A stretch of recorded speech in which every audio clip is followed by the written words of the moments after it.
తొలి ఏకాదశి లేదా శయన ఏకాదశి అనే పేరుతో పిలుస్తారు. ఈ శయన ఏకాదశి రోజు విష్ణుమూర్తి యోగ నిద్రలోకి ప్రవేశిస్తాడు.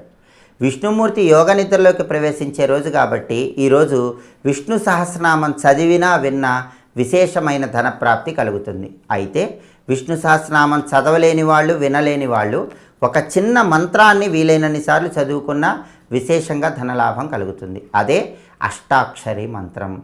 ఓం నమో నారాయణాయ. ఈ మంత్రాన్ని తొలి ఏకాదశి సందర్భంగా 108 లేదా 54 లేదా 21 సార్లు చదువుకోండి. విష్ణుమూర్తి విశేషమైన ధనలాభాన్ని కలిగింపజేస్తాడు.